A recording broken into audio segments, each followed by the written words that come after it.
If you're watching here on YouTube, thanks. Like, subscribe, hit the little bell so you don't miss any of these shows and or the post-game shows. All right, now we get to the real quick question. 10 games, 6-3-0-1. We talked about it right off the hop. The article come out about Lacroix on the hot seat. I said it was warm. You wanted to see after 10 games. I mean, for me, it's continuing to heat up. Put it out of a 10 to start the season. It was probably at about a 3.5. Right now, I know they're 6-3-1. They're 0-3 against teams that are preseason contenders. For me, it's like 5.5. Like it is heating up. It might be a little bit higher if they hadn't have beat Bathurst the way they did. Had they beat them like 3-2 or 2-1, might be a little bit warmer. But yeah, for me, it's probably about a 5.5. Yeah, I mean, we're seeing things this year that haven't been fixed since last season. Every day, I'm getting a message from Andrew Barrington. Any news yet? Nope, nothing yet. It's being talked about a lot, and there's some people that I think they've had enough. Yeah. Like they can say maybe it's time to make a change, and yeah, sure, maybe it is.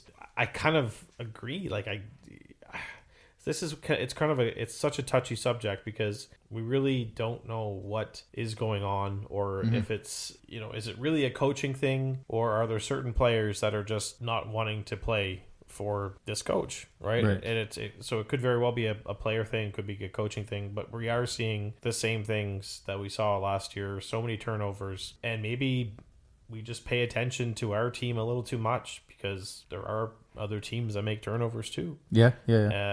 But we focus on our team. Like for all we know, there could be turnovers happening left and right in Halifax or in St. John or in Quebec or in Victoriaville or Drummondville, but we just don't see it because we're primarily looking at our own team. I just don't know if it happens, who would be out there. That's the only thing, and that's my biggest thing. We know that Mr. Irving loves bringing back coaches that have been with us before, and I mean, Ted Nolan would be the only coach out there that would possibly come back, but at this point, his age is getting up there. Yeah, and I'm looking through some of the stats on the league, and I mean, you're 6-3-1, but you're leading the league in goals for per game at 4.19, and they're 10th in 3.2. And we talked about it on the post-game show after the first Cape Breton game. Like, we're like, if this team can play like this, and they're tough to beat when they play, and they're disciplined, and they don't take penalties, and they don't beat themselves up. They're one of the top teams. They're very tough to beat. Sometimes it's just that team didn't really beat us. Moncton beat themselves, and that's what caused it. But everybody talks about the names that come out, like, the former coaches and this and that. And I'm at the point where, and Andrew Barrington loves to ask this, well, who would you bring? Would you bring this guy? I don't care. I just want a new voice, I want guys to be hard on the puck all the time. And you see other coaches and other teams, and you watch other leagues, and you're just like, where is that from Moncton? And they have it sometimes. It's not like it's a turnover fest to the point where we're not getting any. Like we're making turnovers, we're making things happen, but fail fast. And it's at a point now where you've got St. John, Val-d'Or, Halifax, St. John, Quebec to end this month, and then they go on the long road trip with Val-d'Or, Rouyn-Noranda, and Gatineau. Again, if you come out of that beating St. John twice, Quebec, and you lose, and Gatineau, and you lose to Val-d'Or, Halifax, Val-d'Or, and Rouyn-Noranda, well, what are we doing here where we can only beat the bottom feeding teams and we can't beat the good teams? And that's where I'm going to have a much more of a problem coming off that road trip if we're losing to Val-d'Or, Halifax, Val-d'Or, and Rouyn-Noranda. And I'm going to put Val-d'Or up there because right now they're a good team and they're playing well. Yeah. No, it's interesting because, I mean, where's this with the stat I have right here? With wins over St. John and Blainville last weekend, Lacroix moved into 4th place in the all-time regular season wins category by a Wildcats coach with 111. So then they beat Bathurst, so now it's 112. To get into 3rd, he needs 126 wins. So basically he's 14 wins away from moving into 3rd. Will we see him accomplish that? I think that's kind of the next thing, right?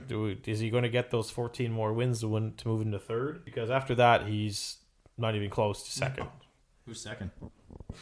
Rumble, of all people. All right. Wouldn't have thought that. 180? I mean, I guess Rumble had the couple of years with Garland, right? Yeah. So that helped, yeah. Yeah.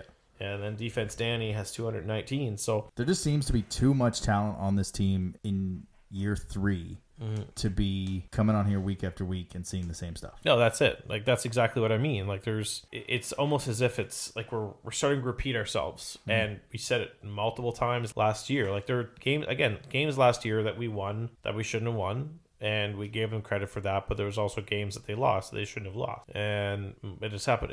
This hasn't happened yet this year, where we should be beating Charlottetown. For me, it's I'm on board with it. I just don't know who they bring in. No, and there was a couple names from Amherst in the summer, Fabian Joseph, and there was one other one that we thought maybe when they were released by Amherst that would be, but. That's my thing. If you are on the side of making the move out there, who you bringing in? That's always been my thing, and I literally don't care about the name anymore. I think to see this team with a new voice and a new vision and a new way to play I think we'd also get that coach bump, but I think it would just benefit some of these guys. And again, we're not in the room to know what goes on past there, but it's a tough subject. It is. That's why I really don't want to get mad about it. No. I don't want to say the wrong thing, but I am on board with it. You're right. Like, their change does need to be made, whether it's behind the bench or just the whole way that they approach games. Yeah. The light switch needs to be flicked on, and someone needs to realize that the team can play a lot better than how they are. Yeah.